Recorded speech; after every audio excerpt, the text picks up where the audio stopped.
매일 성경 묵상을 돕는 해설 가이드입니다. 안녕하세요, 묵상코치입니다. 함께 읽고 나눌 말씀은 역대하 34장 1절에서 13절까지 말씀입니다. 요시야가 왕위에 오른 시기는 아수르의 세력이 점차 약화되는 시기이고 애굽 또한 이미 약해져 있는 상태였습니다.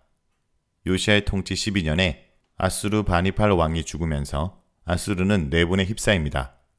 요시야는 이 기회를 틈타 당시 아수르 영지였던 북쪽 이스라엘 영토를 유다에 합병하고 종교개혁을 추진합니다. 요시야의 계획은 남유다에서 시작되어 북쪽 지파까지 확대됩니다. 요시야는 히스기야와 더불어 다윗의 길로 행한 왕으로 찬사를 받습니다. 그는 8세의 왕위에 올라 16세가 되던 해 하나님을 찾는 계기를 맞이하게 됩니다. 그 이후 요시야는 이스라엘 땅의 우상을 제거하는 종교개혁에 착수하고 즉위 18년째 되는 해 성전 수리를 시작합니다. 이 과정에서 레인들이 중요한 역할을 담당하게 됩니다. 1절에서 7절 읽겠습니다.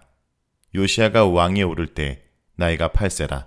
예루살렘에서 31년 동안 다스리며 여호와 보시기에 정직하게 행하여 그의 조상 다윗의 길로 걸으며 좌우로 치우치지 아니하고 아직도 어렸을 때 곧 왕위에 있은 지 8년에 그의 조상 다윗의 하나님을 비로소 찾고 제12년에 유다와 예루살렘을 비로소 정결하게 하여 그 산당들과 아세라 목상들과 아로 새긴 우상들과 부어 만든 우상들을 제거하여 버리매 무리가 왕 앞에서 바알 제단들을 헐었으며 왕이 또 그 제단 위에 높이 달린 태양산들을 찍고 또 아세라 목상들과 아로 새긴 우상들과 부어 만든 우상들을 바 가루를 만들어 제사하던 자들의 무덤에 뿌리고 제사장들의 뼈를 제단 위에 불살라 유다와 예루살렘을 정결하게 하였으며 또 므낫세와 에브라임과 시므온과 납달리까지 사면 항폐한 성읍들에도 그렇게 행하여 제단들을 허물며 아사라 목상들과 아로 새긴 우상들을 빻아 가루를 만들며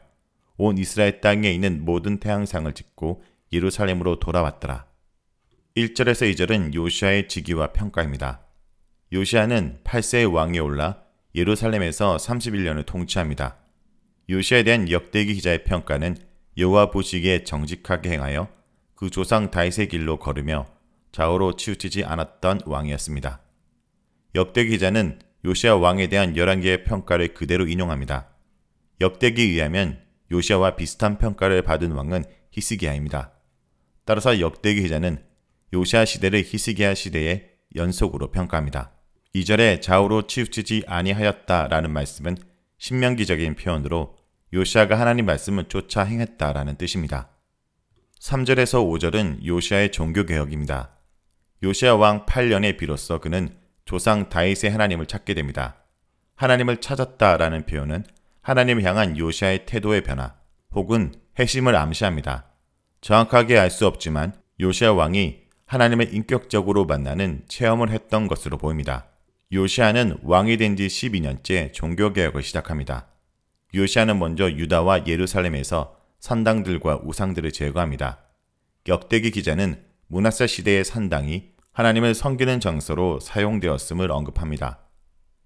므낫세 아들의 아몬의 통치 때 산당에서 이방 제의가 이루어지고 가나안 우상 숭배가 만연하게 된 것으로 보입니다. 열왕기는 요시야 왕 통치 18년에 율법책을 발견한 사건을 종교개혁의 시작으로 소개합니다. 반면 역대기는 그보다 앞선 12년째 되던 해에 이미 요시야 왕이 중요한 개혁을 단행한 것으로 말합니다. 역대기는 율법서를 발견하기 이전에 요시야에 대해서 많은 관심을 보이고 있습니다. 역대기에 의하면 요시야는 어려서부터 개혁을 착실히 준비한 왕입니다. 왕에 의해 시작된 개혁은 백성들에게 이어집니다. 4절에 무리라는 것은 유다와 예루살렘 거민을 가리킵니다. 그들은 왕을 도와 바알 제단과 우상들을 제거하는 일에 앞장섭니다. 저자는 종교개혁 과정에서 백성들의 자발적이고 적극적인 참여가 있었음을 알립니다. 역대기는 우상 숭배를 제거한 일을 정화 과정으로 설명합니다. 이방신을 섬기는 것은 자신뿐만 아니라 성소와 땅을 부정케 만드는 행동이기 때문입니다. 거룩하신 하나님 임재가 그곳에 머물도록 하려면 이러한 부정한 요소들이 먼저 제거되어야 했습니다. 6절에서 7절은 북쪽 지파들의 개혁입니다. 요시야의 종교개혁은 유다뿐만 아니라 북쪽 이스라엘까지 확대됩니다. 이것은 히스기야가 사람들을 보내어 일부 북왕국 지역을 정결케 했던 것과 유사합니다. 6절에 사면 항폐한 성읍들이라는 표현 속에서 정치적인 의미와 더불어 종교적인 의미를 포함합니다. 6절에 언급된 북쪽 경계는 요시아의 통치권이 다윗과 솔로몬 당시의 영토까지 미쳤음을 시사합니다. 이를 통해 역대기 기자는 요시아의 종교개혁 정책에 북쪽 지파들도 함께 동참했음을 밝힙니다. 이런 의미에서 요시아의 개혁은 히스기야 때부터 시작되었던 북왕국을 포함하는 통일 정책의 연장선에 있습니다. 여기서는 온 이스라엘을 강조하는 역대기 기자의 신학이 반영되고 있습니다. 역대기 기자에게 북이스라엘은 남유다와 무관한 존재가 아니었습니다. 그들은 다윗과 솔로몬 시대처럼 예루살렘을 중심으로 한 하나님을 섬기는 신앙의 형제들이었습니다. 8절에서 13절이 있겠습니다.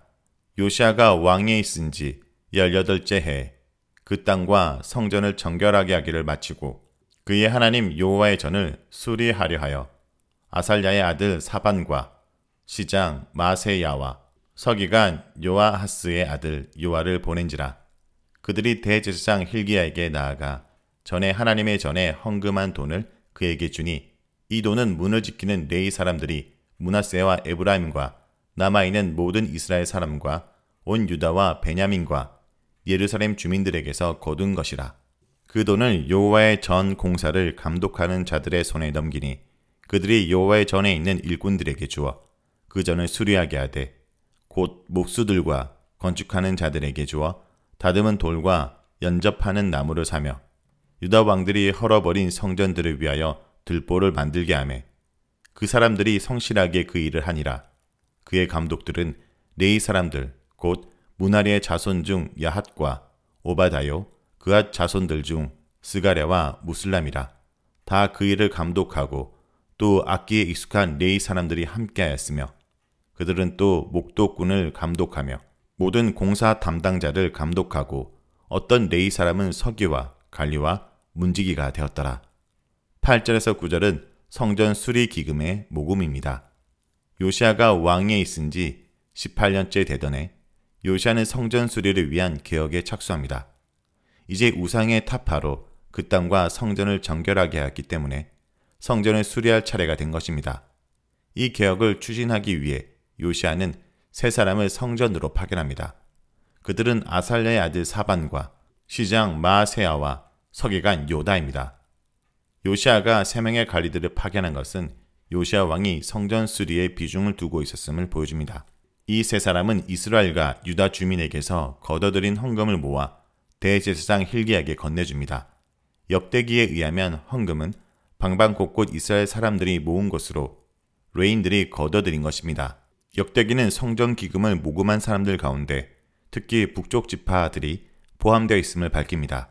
이를 통해 역대기는 요시아의 종교개혁에 남유다뿐만 아니라 북쪽 지파가 적극적으로 참여했음을 강조합니다. 즉 요시아의 개혁은 요시아 한 사람의 개혁이 아니라 온 이스라엘의 개혁인 것입니다. 특별히 저자는 성전 수리 기금을 모금하기 위해 레인들이 방방곳곳 순회하였음을 언급함으로써 성전 수리 과정에서 보여준 레인들의 헌신을 강조합니다. 10절에서 12절은 성전 수리의 착수입니다. 10절은 성전 수리 전체의 역사에 대한 감독 과정을 소개합니다. 먼저 모금한 돈은 역사를 감독하는 자에게 넘깁니다. 그리고 그 돈은 다시 성전 수리를 맡은 일꾼들에게 줍니다. 본문에 따르면 성전을 보수하는 사람들은 감독과 일꾼 등으로 나뉩니다. 11절에 목수들과 건축하는 자들은 바로 일꾼들을 가리킵니다. 11절은 일꾼들의 역할을 돌과 나무를 구입하여 유다 왕들이 헐어버린 성전들을 위하여 들보를 만드는 일로 소개합니다. 11절에 유다 왕들이 헐어버린 성전들은 므낫세와 아몬 시대 파괴된 성전 기물들을 가리킵니다. 역대기는 목수와 건축자들이 그들의 일을 성실하게 수행했음을 강조하고 있습니다. 13절은 레인들의 헌신을 말합니다. 일꾼들을 감독하는 사람들은 레위 사람들, 곧 야핫과 오바다, 그리고 스가랴와 무슬람입니다. 성전 보수 공사에는 공사 감독자들과 함께 음악에 익숙한 레위 사람들도 있었습니다. 이들은 악기를 연주하며 짐을 운반하는 일꾼들을 격려하고 그들의 움직임을 통제하는 역할을 했던 것으로 보입니다. 당시 아수르와 이집트에서도 이러한 노동 간행이 존재했던 것으로 알려져 있습니다. 기록에 의하면 일꾼들은 나팔 신호에 맞추어 짐을 올리고 악기 소리에 발을 맞추어 움직였습니다. 반면 레인들은 직접 작업하지 않고 목도꾼들을 감독하며 모든 공사 담당자들을 감독하는 책임을 맡았습니다. 그들 중 어떤 레인들은 서기, 관리, 문지기 일을 맡기도 하였습니다. 이처럼 역대기 기자는 성전을 수리하는 일에 레위 사람들이 주도적인 역할을 했음을 밝힙니다. 이 기사 가운데 레인에 대한 저자의 관심이 반영되어 있습니다. 역대기는 레인들의 역할에 대해 특별한 주의를 기울입니다. 역대기에서 레인은 민수기나 에스겔처럼 제사장에게 종속된 신분의 사람들이 아니라 자주 제사장과 동등한 대우를 받습니다. 역대기에 이러한 레인들에 대한 관심은 당시 포로에서 돌아온 귀한 공동체에 대해서 레인들이 가지고 있는 위치를 나타내 보여주고 있습니다. 자, 여기까지가 역대하 34장 1절에서 13절까지 말씀입니다. 오늘 말씀을 통해 우리는 무엇을 묵상하고 적용해야 할까요? 하나님을 계속 찾고 구해야 됩니다. 먼저 요시야는 어려서부터 하나님을 찾았다라고 말합니다. 역대 이스라엘 왕들 중에서 7살의 왕이 된 요아스에 이어 두 번째로 어린 왕입니다. 요시야는 주의 뜻을 알기 위해 힘썼고 매사에 그분과 의논했습니다. 그랬기에 하나님 앞에서 다윗의 버금가는 왕이 되었습니다. 어릴 때부터 하나님을 찾은 요시야를 볼 수 있습니다. 요시야는 이후 그가 왕장을 펼쳐 나가는 가운데도 계속해서 하나님을 찾습니다. 그가 왕이 되면서부터 하나님을 구했고 6년 뒤에는 나라 안에 갖가지 우상들을 제거하고 구석구석을 정결케 합니다. 다시 6년 뒤에는 성전을 수리합니다. 1년의 가정은 요시야가 개혁의 로드맵을 갖고 착실하게 실행했음을 뜻합니다. 단번에 하지 못하는 것은 그만큼 개혁이 녹록지 않았다라는 것을 보여줍니다. 그러나 그럴수록 하나님을 찾고 구했고 긴 세월 동안 한결같은 마음을 간직했습니다. 무엇보다 요시야는 성전에 계신 하나님을 찾았습니다. 하나님이 왕이 되셔서 친히 임재하시고 세상을 다스리는 곳이 성전입니다. 그런 곳에 우상들이 난무했습니다. 요시야는 우상을 파괴하는 데 그치지 않고 아예 가루로 빻아 재생을 불가능하게 만듭니다. 그것도 신하를 시키지 않고 몸소 전국을 다니며 우상 타파에 온 힘을 기울입니다.